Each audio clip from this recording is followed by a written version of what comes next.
Welcome to Sensational Living with Liliana. I hope you have had a fantastic week and are gearing up for a wonderful weekend here in Orange County. The weather couldn't be better. And today I'm going to be featuring a really great dessert. And so often my patients are always asking me, isn't there any dessert that they could have that would follow along in their regime, whether it was dealing with blood sugar issues and or potential immunity issues. And one of the things that we do know is that sugar can feed a lot of organisms. It can feed fungus, virus, parasites, and then of course cancer. In fact, cancer cells have approximately 85% more capacity to utilize glucose than healthy cells. So it's a big concern for my patients when it comes to having any treat in regards to not contributing potentially to their problem. So today we're going to do a very low carbohydrate brownie. Everyone loves brownies. This is my daughter's favorite. And so we converted it over to be a semi-ketogenic brownie. It's going to have approximately around 6 to 7 carbohydrates in there. The wonderful thing about the ingredients that I'm using, they all have a lot of fiber. So the coconut flour has a tremendous amount of fiber so that it negates some of the carbohydrates in it. In fact, it has actually almost 2/3 less carbohydrates than a regular gluten-free flour. So we're going to use that. They even have a little teeny bit of a coconut taste, but it's absolutely fantastic.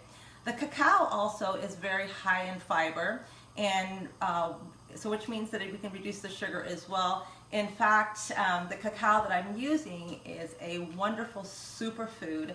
It's a Mayan cacao, part of our heritage. The beautiful thing about cacao is actually an antioxidant. It's got a lot of magnesium, and it really appeals to what we call the pleasure sensory in the brain, called the hypothalamus, and so the dopamine center.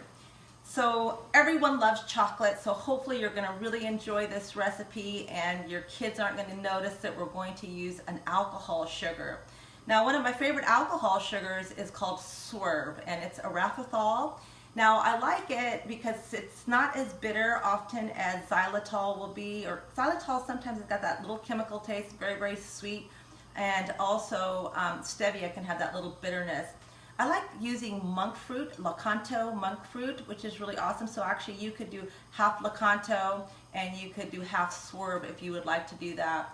And the thing about alcohol sugar is it does have some carbohydrates. It doesn't have any calories, which is awesome. But it is an alcohol sugar, so it doesn't go through the liver like a normal sugar would. It is about half the impact of glucose. So if it was a tablespoon of organic sugar, it would be 4 carbohydrates that your body would uptake. When it comes to the Swerve, it's only 2, and again it has no calories, which is really, really nice. So we're going to use that instead of a regular sugar. And then we're going to use walnuts. I chop the walnuts up in a Cuisinart. I don't get them too fine because I like to have that kind of crunchiness, kind of like a fudge would. And you want to make sure that you definitely don't overcook your brownies. So it's really easy ingredients, and the cacao I use for so many things. If I want to have a shake in the morning, or I'm putting greens and kind of want to hide it, I might put a little bit of cacao in there. Give me some energy. Cacao as well with the magnesium calms the nervous system down, so it's not as stimulating if it had sugar in it. And since we're putting it in a shake most often, the sweetness of just what is in there doesn't impact the glucose at all. So let's go ahead and start by using some grass-fed butter. I get this at Trader Joe's. It's Kerry Gold butter. I'm going to use the equivalent of 1 cup, which is going to be 2 sticks of butter. So as you all know, if you follow me at all, the ketogenic lifestyle is high fat, but high good fat that the body can actually recognize. So I've got a double broiler here, and you want to get your water nice and boiling so that this melts nicely. It's a big chunk there. And then I'm going to use some free-range eggs. Now you want to make sure you have the freshest ingredients. So we've got 4 great eggs here. I'm going to go ahead and start this while this melts up. You want to keep these kind of at room temperature. One thing about treats is you want to look at them as a treat, which means that it doesn't have to have You don't have to have it after every dinner or once a day even. Today we're having family that's coming over, and we've got 4 children coming over, and so I know they are absolutely going to love these. I'm not going to tell them that there's a different type of a sugar in it, so we'll see if they will pick it up. But again, treats are once in a while, so I tell patients if they want to have this every once in a while, it's great. But like anything that has any kind of sweetener in it, because we're very hardwired for glucose, is we get a sense of almost addicted to it. So it could become a habit rather than a once in a while treat. So we really want to look at this as any other glucose that we would have in our diet. And since I'm very precise in regards to how many carbohydrates I would consume at a meal, if I were going to want to have these brownies to keep my blood sugar stable, then I would accompany it with a nice big salad, which is really, really low carbohydrates, and then maybe a nice piece of fish. And then I could feel like at least that the glucose was balanced out with the amount of protein. You never want to have higher carbohydrate than you do protein. So each one of these eggs is 7 grams of protein, which is great. And if you're egg sensitive, I've never tried to use this with an egg replacer before. So if you do, you can let me know how that worked for you. All right, so I'm going to just go ahead and give these a little swirl here.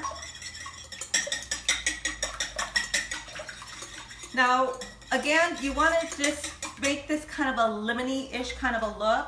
This is 1 1/4 cup, and so I'm going to go ahead and just stir that in there. And again, this is really sweet. That's actually sweeter than sugar, and so if they're too sweet for you, you can just bring this down a little bit. It's not going to influence the recipe in any way, so don't be afraid if you feel like it's a little too sweet. You know, when I first made these to try them out, I took them to work, and that's how I kind of see if recipes work, if the majority of the people like them, especially when it comes to these treats, because we're using different ingredients. And anyway, I wasn't sure. You know, I tasted it and I thought, well, they're pretty good, but you know, I don't eat sugar at all, so when I have something like this, it's been fabulously sweet. But I took it to work and everybody seemed to like it, so I thought, all right, the majority of the people like it, I think you are definitely going to like it too. So you see how it kind of is a nice little lemony flavor. It's kind of thick. So that's exactly what you want it to look like. So we're going to leave that there. I'm going to put 1 tablespoon of vanilla.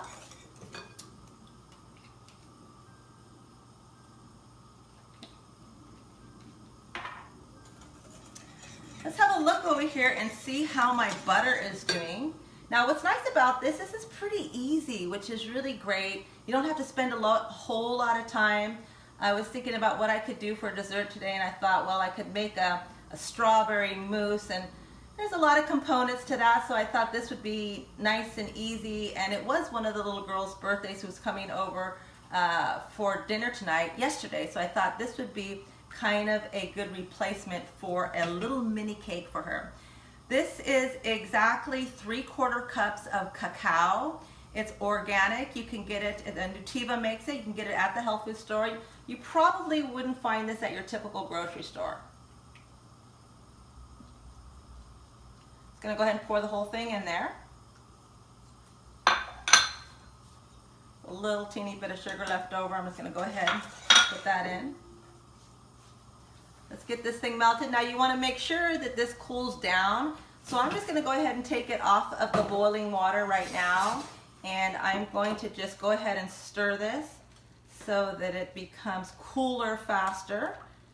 And I've got my daughter here helping me film today, so it's always nice to have her around when I'm making new recipes, especially when she's had this many times before. And I used organic sugar, so we're gonna see what she thinks about it since she is a chocolate lover. So I'm gonna go ahead and let that cool down. Actually, Alisa, if you want to come over here and stir this for me, that would be great. And I'll have you come on in. Hi, everyone. I'm going to be her stirrer today. My stirrer. Your stirrer. Just keep going. Okay, yeah. So, Alisa, you've been doing professional chefing for, I don't even know if that's the right word, professional chefing, but I would say nutritional chef is probably the right word, not chefing.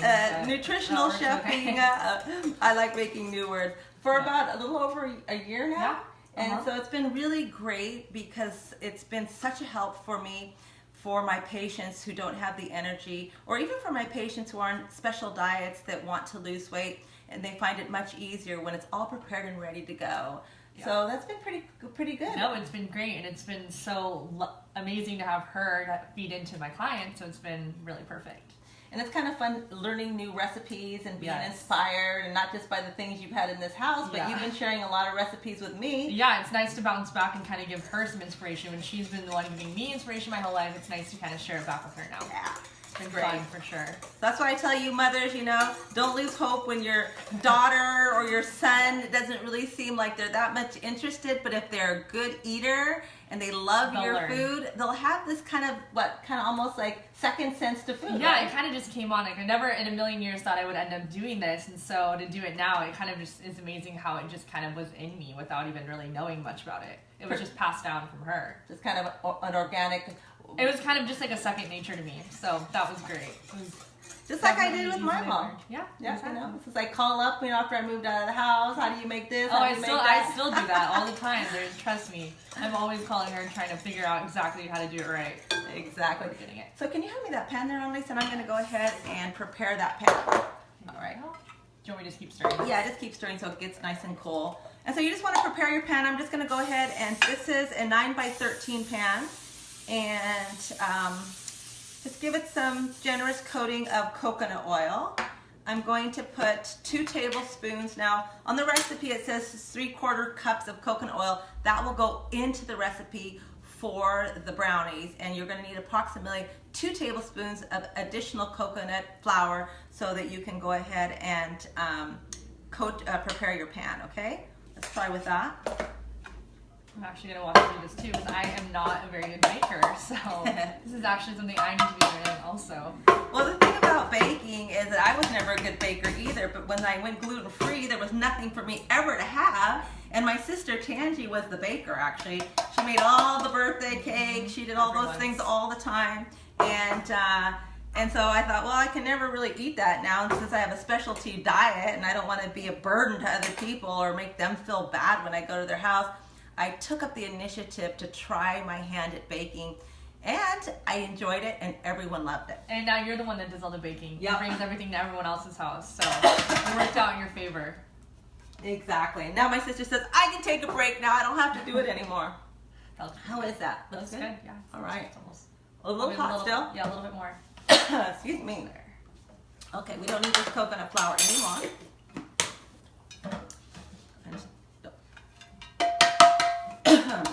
Come and set that there. Probably still a little. It's a little hot. Yeah. It has a little bit more to go. Not much. Whisking away. Whisking away. Whisking and stirring. It was cute last night. My niece, one of the things my mother was a fabulous storyteller. And my niece is here with her 3 children. We all sat down, and first thing they started talking about was their grandmother in regards to their great-grandmother, which is my mother, and all the fantastic stories that they remember. And so they said, how about tonight, since all the aunties are going to be here, can we sit around and listen to some scary stories? And we thrived off of scary stories. I mean, they thrived and we were scared. So Well, she still loves scary stories in regards to the really gory stuff. I can't watch that anymore. I don't know about that. It kind of messes up my brain a little bit. But the kids were really cute because they were remembering stories that I couldn't even remember myself. And so storytelling is absolutely wonderful. And so whenever we get together in a celebration, I got voted to do the dessert. As I said, I become the gluten-free specialist of baking. And all of my sisters are going to be bringing their dishes tonight. So we're going to have a fantastic dinner. But at the end, when we break out these brownies and probably put some fresh whipping cream on it as well, which I won't be featuring here, but that's easy to make. I don't put any sugar in it. Just use a little bit of the erythritol as well. And I think they'll have a fun time and will enjoy these brownies around some good storytelling tonight. How are we doing there? Looks pretty good. So you want to make it so that it's room temperature, so when you stick your finger in there, it's not going to, there's no heat to it. So, if you're in a hurry out, something like this usually is like I put it on the stove, put it off, and let it sit there for a while. Don't pay too much attention, and then come back to it when I'm ready. So again, there's no sense of being in a hurry. The goal is to put as much love and attention into your cooking as much as possible, so that when people eat it, they really sense that sense of love. Desserts are about love, and oftentimes I tell patients that when they're kind of a little too passionate about desserts, that they really have to ask themselves, what are they emotionally missing out of their life? Because often we can use sugar as a drug of choice. As I said, the dopamine receptor side in the brain lights up with glucose. We are hardwired from the paleo days in regards to storing calories for famine.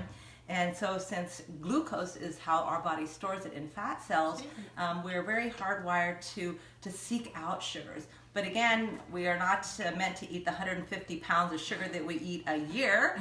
And so when we can reduce it down to one sugar that's not going to impact you in a negative way and also lower the calorie count, it makes it really nice to have these every once in a while. So how are we doing there? I think it's good now. Pretty good? Okay. I would say so. So why don't you go ahead and pour that in here. So you can see it's kind of a really nice lemony color.